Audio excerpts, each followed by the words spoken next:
نہیں کرتے, اونٹ پر غور نہیں کرتے, گائے پر غور نہیں کرتے, شہر پر غور نہیں کرتے. کیوں اللہ تعالیٰ نے ان چیزوں کا ذکر کیا؟ کہ اللہ تعالیٰ جس سے کہانی بتانا چاہتا ہے, اللہ ہمیں یہ میسج دینا چاہتا ہے کہ اے محمدی, اے کلمہ پڑھنے والے, اے مسلمان, اگر تو مسلمان ہے تیرا کام ہے دعوت و تبلیغ کا کام کرنا, دعوت کے لیے ہر بات کو استعمال کرنا. اگر تو کسی غیر مسلم کو دعوت دینے جائے, پہلے عظمت بتانا رب کی کہ ہم اس رب کی طرف تجھے بلا رہے ہیں جو آسمان کا بنانے والا ہے.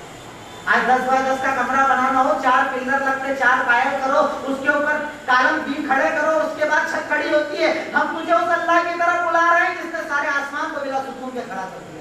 ہم تجھے اس رب کی طرف بلا رہے ہیں جس نے زمین کو بنایا. ہم تجھے اس رب کی طرف بلا رہے ہیں جس نے جانوروں کو بنایا. ہم تجھے اس رب کی طرف دعوت دے رہے ہیں جس نے خود تجھے بنایا. کس چیز سے بنایا؟ اللہ تعالیٰ نے کیوں ہماری پیدائش کا ذکر کیا. اے انسان, اپنی پیدائش پر غور کر. میں نے تجھے ایک نطفے سے, منی کے ایک قطرے سے پیدا کر دیا, ایک پانی سے پورا انسان کھڑا کر دیا. اس چیز کے ذریعے آپ دعوت و تبلیغ کا کام کر سکتے ہیں. اللہ تعالیٰ نے یعنی دعوت تبلیغ کے لیے آپ کو میٹر باہر ڈھونڈنے جانے کی ضرورت نہیں ہے. اللہ تعالیٰ نے جو کتاب دی ہے وہ خود دعوت تبلیغ والی پوری کتاب ہے. قرآن کو پڑھنا پڑے گا, قرآن پر غور کرنا پڑے گا. فذکر کیوں کہا گیا؟ قرآن پڑھو, قرآن پر غور کرو, قرآن کو سمجھو. اس قرآن کے اندر پڑھنے والوں کے لیے نصیحت ہے, سیکھنے والوں کے لیے علم ہے. جو سیکھے گا اللہ تعالیٰ اسے علم دے گا. ہمارے رسول محمد رسول اللہ صلی اللہ علیہ وسلم نے دعوت و تبلیغ کا کام کیا. ایک مثال اور دیتا ہوں آپ کے سامنے کہ دعوت و تبلیغ کی کیا اہمیت ہے. انسان تو انسان, اللہ تعالیٰ نے قرآن میں جانوروں کو بھی دعوت تبلیغ کا کام کرتے ہوئے بتایا. بتایا کہاں پر؟ حضرت سلیمان کا قصہ پڑھیے سورہ سبا کے اندر. کیا بتایا ہے؟ حضرت سلیمان بیٹے ہیں, حاضری لے رہے ہیں. کیا کرتے تھے؟ اٹینڈنس لیتے تھے, حاضری لیتے تھے. حاضری لے رہے ہیں تو کیا دیکھا حاضری کے اندر؟ ما لی لا اری الہدہد ام کان من الغائبین. حاضری لے رہے ہیں, ہدہد نظر نہیں آ رہا ہے. کیا بول رہے ہیں؟ ہدہد مجھے نظر نہیں آ رہا ہے, ہدہد غائب ہے. اچھا اس آیت پر بھی اگر آپ غور کریں نا, آج اگر ہماری ایک بڑی بیماری کیا ہے؟ بدزنی. ہم بہت جلدی بدزن ہو جاتے ہیں, کسی پر بھی الزام تراشی کر دینا, ذرا سے میں الٹی سیدھی بات لگا دینا. اس آیت کے اندر اللہ تعالیٰ نے وہ پیغام بھی دے رہا ہے کہ حضرت سلیمان نے جب ہدہد کو نہیں دیکھا تو ڈائریکٹ یہ نہیں بولا کہ ہدہد ایبسینس, یہ نہیں کہا. کیا کہا؟ ہدہد غائب ہے, یہ نہیں کہا. کیا کہا؟ میں ہدہد کو دیکھ نہیں پا رہا ہوں یا ہدہد غائب ہے. پہلے اپنی نظر پہ الزام لگایا کہ میری نظر کمزور ہے, مجھے دکھ نہیں رہا ہے, یا ہدہد ہے ہی نہیں. یعنی پہلے اپنے اوپر الزام لگا, اس کے بعد دوسرے پر الزام لگانے کے لیے میں ہدہد کو دیکھ نہیں پا رہا ہوں یا ہدہد غائب ہے. اب ہدہد جب آیا تو آتے اس نے پہلا کام کیا کیا, اے سلیمان ناراض مت ہو, مجھے سزا مت دینا, سزا دینے کے پہلے ایک بات بتانے والا ہوں وہ سن لینا. یعنی وہ پرندہ ہو کر دعوت تبلیغ کے لیے کتنی فکر رکھتا تھا, ہم انسان ہو کر کتنی فکر رکھتے ہیں. وہ کیا کہہ رہا ہے؟ ایک قوم کے پاس سے ہو کے آیا ہوں, قوم سبا کے پاس سے ہو کے آیا ہوں, ایک ایسی قوم جو سورج اور چاند کو سجدہ کر رہی ہے, سورج اور چاند کو سجدہ کر رہی ہے, جبکہ سورج کا بنانے والا اللہ, چاند کا بنانے والا اللہ, اس کائنات کا بنانے والا اللہ. اے سلیمان مجھے فکر ہو رہی ہے, مجھے ٹینشن ہو رہا ہے, میں تجھے بتانے آیا ہوں کہ چل اس قوم کی طرف دعوت تبلیغ کا کام کر. وہ تو کس کا سجدہ کر رہے ہیں؟ سورج اور چاند کا سجدہ کر رہے ہیں, اس رب کا سجدہ نہیں کر رہے جو سورج اور چاند کا بنانے ہیں. یعنی ہدہد پرندے کو دعوت و تبلیغ کی اتنی فکر اتنی آج ہم مسلمانوں کے اندر نہیں پائی جاتی. بتائیے کہ آپ کے سامنے غیر مسلم ایسا نہیں جو اپنے ہاتھ سے معبود بنا کے سجدے کر رہا ہے, اسے مشکل کشا مانگ رہا ہے, اس سے مرادیں مانگ رہا ہے, اس سے اولادیں مانگ رہا ہے, جبکہ خود اس کا بنانے والا اور خود اس کو ڈبانے والا. ہمارے اندر کتنی فکر ہے آج دعوت و تبلیغ کی. کھانا اپنے گھر کے اندر اچھے سے اچھا پکا کر کھا لیا, بچے کو بڑے اسکول کے اندر پڑھا دیا, بیماریوں میں علاج کروا دیا, دن بھر دکان, رات میں آ کر آرام کر لیا, زیادہ دین ہوا تو 5 وقت کی نماز پڑھ لی, بس مسلمان کو سکون ہو گیا. یہ سکون تیرے کام کا نہیں, یہ سکون تجھے جنت میں لے جانے والا نہیں, جب تک کہ اس سکون کے ساتھ تیرے دل میں اس قوم کا درد نہ ہو جو تیرے ساتھ رہ کر شرک کر رہی, جو تیرے ساتھ رہ کر کفر کر رہی. جب تک تو اس کے لیے وقت نہ نکالے, کھڑے نہ ہو, اللہ تعالیٰ کے عذاب سے تجھے کوئی بچانے والا نہیں. اللہ تعالیٰ کے اس عذاب سے کون تجھے بچائے گا؟ یہی تیرا دعوت و تبلیغ کرنا, یہی تیرا دین کا کام کرنا, شریعت کا کام کرنا, اسلامی شریعت کو عام کرنا. ارے کیا وجہ تھی کہ سید المرسلین نے اپنے زمانے کے اندر صحابہ کرام کو دور دور بھیجا, کہیں معاذ بن جبل کو بھیج رہے ہیں یمن کی طرف, اور کہہ رہے ہیں یا معاذ, اے معاذ سن, انک تاتی قوم من اہل الکتاب. صحیح بخاری کی روایت ہے, اے معاذ سن, میں تجھے ایک اہل کتاب کی قوم کی طرف بھیج رہا ہوں, جا ان کو دعوت دینا, پہلے انہیں بتانا کہ ان کا رب کون, ان کے رسول کون. اگر مان لے تو نماز بتانا, مان لے تو زکات بتانا, مان لے تو حج بتانا. یعنی اسٹیپ بائی اسٹیپ دعوت تبلیغ کا کام کرنا. کیوں اللہ کے رسول صلی اللہ علیہ وسلم نے اپنی اس نبوت کے اندر مدنی دور کے اندر جگہ جگہ خطوط بھجوائے، اے لوگو اللہ کی عبادت کرو، اللہ کے سوا جن کی تم عبادت کرتے ہو انہیں چھوڑ دو۔ یہ دعوت و تبلیغ کی اہمیت تھی کہ اللہ کے رسول صلی اللہ علیہ وسلم نے یہاں تک کہ جنگوں کے اندر بھی پہلا حکم یہ دیا کہ پہلے انہیں دعوت دو، دعوت قبول کر لے، جنگ نہ کرو، اسلام مان لے، توحید مان لے، تمہاری بات کو سمجھ لے، جنگ نہ کرو، اگر نہ مانے اس کے بعد اسلام جو انہیں سیکیورٹی دیتا ہے، جزیہ لے کر انہیں سیکیورٹی دے دو۔ سب سے پہلا کام جنگ کے اندر بھی دعوت و تبلیغ سکھائے۔ وہ اسلام جو جنگ کے اندر دعوت تبلیغ کا حکم دیتا ہے، آپ تو فری بیٹھے ہو، بنا ٹینشن کے بیٹھے ہو، کوئی پریشانی نہیں ہے، اچھا کھا رہے، اچھا پہن رہے، اچھی زندگی گزار رہے، اس کے بعد بھی اگر دعوت و تبلیغ کی فکر نہیں، بتائیے اللہ تعالیٰ کے عذاب سے کون بچائے گا؟ اللہ تعالیٰ کا عذاب آج ہم پر نازل ہو چکا ہے، نازل ہو رہا ہے، ہم کنٹینیو عذاب کو دیکھ رہے ہیں، اس کے بعد بھی ہمارے دلوں کے اندر جذبہ پیدا نہیں ہو رہا ہے۔ کچھ باتیں میں آپ کے سامنے وہ بھی ذکر کر دوں کہ اگر ایک مسلمان یہ سمجھتا ہے کہ میں دعوت و تبلیغ نہ کروں کیا فرق پڑے گا، نہ بھی کرو کیا فرق پڑے گا؟ سب سے پہلا عذاب اللہ تعالیٰ کا سن لو۔ اللہ تعالیٰ پتہ ہے کیا کرے گا؟ اگر تم دعوت تبلیغ کا کام نہیں کرو گے، تم سب کو ساتھ کرے گا، نہیں لے کر آئے گا۔ اللہ تعالیٰ نے قرآن میں کہا وَإِن تَتَوَلَّوْا يَسْتَبْدِلْ قَوْمًا غَيْرَكُمْ، اگر تم دین کا کام نہیں کرو گے، اگر تم شریعت کو نہیں پھیلاؤ گے، گھمنڈ نہ کرنا، غرور نہ کرنا، میں داڑھی والا، میں دین والا، میں نام والا، میں مسلمان، میں نہ کروں تو کون اسلام کا کام کرے گا؟ رب کہہ رہا ہے، رب تیرا محتاج نہیں، تو رب کا محتاج ہے۔ اگر تو دعوت کا کام نہیں کرے گا، تم سب کو رب صاف کرے گا اور دوسری قوم کو لا کر دین کا کام کرے گا۔ آج ایک دو نہیں، ڈھیروں مثالیں اٹھا کر دیکھ لو دنیا کے اندر، بڑے بڑے دعات جو کام کر رہے ہیں کہاں سے آئے ہوئے ہیں؟ کوئی کرسچن ہو کر مسلمان ہوا، کوئی ہندو مذہب سے مسلمان ہوا، کوئی کہیں سے آ کر مسلمان ہوا، دین کا کام بھی کر رہا ہے، شریعت کا کام بھی کر رہا ہے، اللہ اس سے کام بھی لے رہا ہے، اور ہم جہاں تھے وہیں بیٹھے ہوئے ہیں۔ ہم پیدائشی مسلمان، ہم کلمے کے جاننے والے، ہم یہ سمجھنے والے کہ جنت تو ہماری ٹھیکیداری کے اندر ہے، جنت ہماری گارنٹیڈ ہے۔ رب کہہ رہا ہے اگر تو دعوت تبلیغ کا کام نہیں کرے گا، میں تجھے اکھاڑ کر پھینک دوں گا، تیرے اوپر ظالموں کو مسلط کروں گا، تیرے اوپر ایسے حکمران کو لاؤں گا جو تجھے برباد کر دیں گے، تیری عزت نہ رہے گی، تیرا مقام نہ رہے گا، تیرا کاروبار نہ رہے گا، سب کچھ برباد کر کے ایک نئی قوم کو تیرے اوپر کھڑا کر دیں گے۔ اللہ تعالیٰ تیرا محتاج نہیں، تو اللہ کا محتاج ہے۔ رب نے قرآن میں کہا نا یا ایھا الناس انتم الفقراء الی اللہ واللہ هو الغنی الحمید، اے لوگوں سنو، تم سب کے سب اللہ کے فقیر ہو۔ اس کائنات میں ایک ذات ایسی جو غنی ہے، بے نیاز ہے، وہ کون ہے؟ اللہ رب العالمین کی ذات ہے۔ تو جنت چاہتا ہے، تو جہنم سے بچنا چاہتا ہے، تجھے کاروبار کی ضروری ہے، تجھے اولاد چاہیے، تجھے سکون چاہیے، تو محتاج ہے، رب تیرا محتاج نہیں، تو رب کا محتاج ہے۔ رب تک جانے کے لیے ان چیزوں کو استعمال کر جنہیں اللہ رب العالمین نے کرنے کا تجھے حکم دیا ہے۔ دوسری چیز سن لو، اگر ہم دعوت تبلیغ کا کام نہ کریں کیا نقصان ہوگا؟ نقصان یہ ہوگا، سنیچر والوں کا واقعہ 50 بار آپ نے سنا ہوگا۔ یہ نہیں کہہ رہا ہوں کہ مدنی صاحب آئے تو نیا قرآن بیان کریں گے، نئی حدیث بیان کریں گے، وہی بیان کروں گا جو آپ پڑھتے چلے آ رہے ہیں۔ میرے پاس کوئی الگ سے قرآن تو ہے نہیں، یا الگ سے حدیث تو ہے نہیں، کوئی نئی چیز آپ کو بیان کروں گا، لیکن آج ہم یہاں غور کرنے کے لیے بیٹھے ہیں۔ میرا مقصد اللہ بہتر جانتا ہے، کہیں پر بھی میرا جانا ہوتا ہے، اس طرح کے جب پروگرام ہوتے ہیں، ایک جذبہ اپنے اندر یہ ہوتا ہے کہ اللہ تعالیٰ ہم تو خود وہاں گھنٹی بجانے والے تھے، تو نے چن کر یہاں بیٹھا دیا کہ ہم مسلمانوں کو اپنے دعوت کا کام کر رہے ہیں، اللہ بہت بڑی ذمہ داری ہے۔ تو وہ درد اس چیز کو ظاہر کرنے کا حکم دیتا ہے کہ لوگوں تک دین کی بات پہنچاؤ۔ آج لوگ محتاج ہیں، کئی بار ایسا ہوگا کہ آپ کو تقریر کرنے کی بھی ضرورت نہیں پڑے گی، آپ کی ایک بات کسی کو اسلام قبول کرنے والا بنا دے گی، ایک بات، ایک حدیث اگر دل پر لگ گئی آدمی کلمہ پڑھ لیتا۔ دل پر لگنے والی بات ہونا چاہیے، انداز وہ ہونا چاہیے جو سید المرسلین کا انداز ہے۔ آپ بات کو کر کے دیکھو اللہ تعالیٰ آپ کی بات کو کیسے قبول کروائے گا۔ اگر ہم دعوت تبلیغ نہ کریں تو کیا نقصان ہوگا؟ سنیچر والوں کا واقعہ پڑھیے، اللہ تعالیٰ نے کیا کہا؟ سنیچر کے دن مچھلی کا شکار مت کرنا۔ 3 گروہ ہو گئے، قرآن میں تفصیل اس کی بتائی گئی ہے۔ 3 طرح کے گروہ ہو گئے، کون سا؟ کریں گے نہیں اور کرنے والوں کو روکیں گے، کریں گے نہیں اور کرنے والوں کو روکیں گے۔ کیا کریں گے؟ کیا کریں گے؟ دعوت و تبلیغ کریں گے، برائی سے روکیں گے، کریں گے، نہ کریں گے اور نہ کرنے دیں گے، دونوں چیز۔ ایک گروہ کون سا آیا؟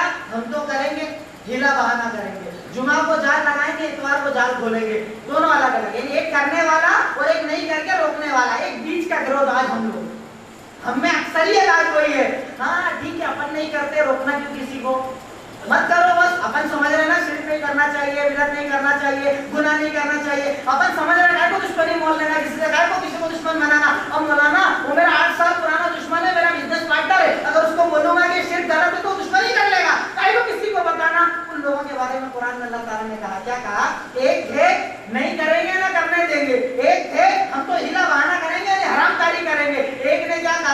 ٹھیک ہے نہیں کرتے لیکن روکتے بھی نہیں. ہمارے جیسے احتیاط والے لوگ کیا کرتے, ہم کریں گے بھی نہیں, روکیں گے بھی نہیں, روکیں گے تو دشمنی ہو جائے گی, نہیں کریں گے. اللہ کا عذاب آیا تو پتہ ہے کس چیز پہ آیا؟ جو حرام کر رہا تھا اس پر بھی آیا, اور جو ہم جیسا احتیاط کر رہا تھا اس پر بھی آیا. جب رب کا عذاب نازل ہوا, اللہ نے پہلا عذاب نازل کیا گناہ کرنے والوں پر, پھر عذاب نازل کیا نہ روکنے والوں پر. آپ کیا چاہتے ہو کہ اللہ تعالیٰ کا عذاب آپ پر بھی نازل ہو؟ اللہ تعالیٰ اپنے عذاب سے ہمیں محفوظ رکھے. یہ احتیاط کرنا شیطان سکھاتا ہے, مت کرو روکو بھی مت, مت کرو روکو بھی مت. کیا کریں مولانا, اگر کریں گے تو دشمنی ہو جائے گی. کیا تو سورہ توبہ کی آیت نمبر 31 کو نہیں سنتا؟ قل ان کان آباؤکم وابناؤکم واخوانکم وازواجکم وعشیرتکم واموال اقترفتموها وتجارة تخشون کسادها ومساکن ترضونها احب الیکم من اللہ ورسولہ وجہاد فی سبیلہ وتربصوا حتی یأتی اللہ بامرہ واللہ لا یهدی القوم الفاسقین. اللہ تعالیٰ نے یہی چیز بتائی کہ محبوب تو نے اپنا کس کو بنایا ہے؟ مال کو, دنیا کو, کاروبار کو, دنیا کے اندر سکون کو, پڑوسیوں سے تکلیف نہ ہے, رشتہ داروں سے تکلیف نہ ہے. تو اس کو اصل سمجھتا ہے. رب کہہ رہا ہے مومنو سن لو, قل ان کان آباؤکم, کہہ دیجئے اے محمد رسول اللہ صلی اللہ علیہ وسلم, اگر تمہارے باپ, تمہارے بیٹے, تمہارے بھائی, تمہاری بیویاں, تمہاری رشتہ داری, واموال اقترفتموها, تمہارا وہ مال جسے تم کماتے ہو, وتجارۃ تخشون کسادها, تمہارا وہ بزنس جس کے برباد ہونے سے تم ڈرتے ہو, تمہارے وہ بنگلے جس کے اندر تم رہنا پسند کرتے ہو, دنیا کی ساری نعمت کو ایک پلڑے میں رکھ دینا. باپ, بھائی, بیٹا, بیوی, بچے, اولاد, تجارت, پیسہ, بنگلہ, یہ سارے ایک پلڑے میں رکھ دینا. اور ان کے مقابلے میں اگر رب یعنی قرآن اور حدیث کی محبت, دین کی محبت, اللہ کے راستے میں قتال کرنے کی محبت, اگر تجھے یہ نظر آئے کہ یہ پلڑا بھاری ہے تو تو فاسق ہو گیا. اللہ تعالیٰ فاسقوں کو ہدایت نہیں دیتا. یعنی تو دنیا کا ڈر رکھتا ہے, دنیا کا خوف رکھتا ہے, اللہ تعالیٰ کا خوف رکھ جو عزت اور ذلت کا دینے والا ہے. کیا تو یہ ایمان رکھتا ہے؟ کیا تیرا یہ ایمان ہے؟ کیا تو نے قرآن کی اس آیت کو نہیں سنا کہ رب اپنے بارے میں کہتا ہے وَتُعِزُّ مَن تَشَاءُ وَتُذِلُّ مَن تَشَاءُ, عزت کا دینے والا وہ اور ذلت کا دینے والا وہ. اگر تو رب کے دین پر ہے, 2-4 دن لوگ گالیاں دیں گے لیکن عزت کون دے گا؟ اللہ تعالیٰ دے گا. تو رب کے دین پر ہے, 2-4 دن گالیاں دیں گے لیکن اگر تو دین کو چھوڑ دے گا تو ذلت کون دے گا؟ اللہ تعالیٰ دے گا. تو یہ سوچتا ہے کہ اس دوست کے جیسا بن جاؤں عزت مل جائے گی. رب کہتا ہے عزت ملنے والی نہیں. تو سوچتا ہے اس مشرک کے ساتھ اس جیسا بن جاؤ, رب عزت دینے والا نہیں. یقین کر, اپنے ایمان کو زندہ کر, اپنے توکل کو زندہ کر, اپنے اندر جو خودداری, اسلامی خودداری اس کو زندہ کر. دعوت و تبلیغ کا کام کر, کیونکہ عزت کا دینے والا بھی وہ اور ذلت کا دینے والا بھی وہ. جب وہ عزت دینے پر آئے کوئی عزت لے سکتا نہیں لے سکتا, اور اگر وہ ذلیل کرنے پر آئے کوئی عزت دے سکتا نہیں دے سکتا. ابو ذر غفاری کی اس حدیث کو یاد کر لے کہ سید المرسلین نے ارشاد فرمایا, اے ابو ذر سن لے, اگر یہ ساری کائنات, سارے انسان, سارے جنات, یہ ساری کائنات ایک طرف ہو جائے اور تجھے ایک فائدہ پہنچانا چاہے, رب نہ چاہے تو تجھے فائدہ پہنچانے کی طاقت نہیں رکھتے, اور یہ ساری کائنات ایک طرف جمع ہو جائے اور تیرا نقصان کرنا چاہے, رب نہ چاہے تو تیرا نقصان نہیں کر سکتے. ایمان کو زندہ کرو, خودداری کو زندہ کرو, تقوی کو زندہ کرو کہ میرا رب ایک, طاقت والا ایک, قدرت والا ایک, پکڑ والا ایک. اگر وہ عزت دے تو کوئی ذلیل نہیں کر سکتا, اور وہ ذلیل کر دے تو کوئی عزت نہیں دے سکتا. میں دین کا کام کروں گا, میں شریعت کا کام کروں گا. ارے میں تمہیں, میرے رسول کو کہا گیا تو مجنون, ساحر, پاگل, دیوانہ. دعوت تبلیغ کرو گے تبھی تو گالیاں ملیں گی, نہیں دو گے تو کون, نہیں دعوت دو گے تو کون گالی دے گا؟ وہاں کیا کہا گیا تھا؟ ساحر مجنون.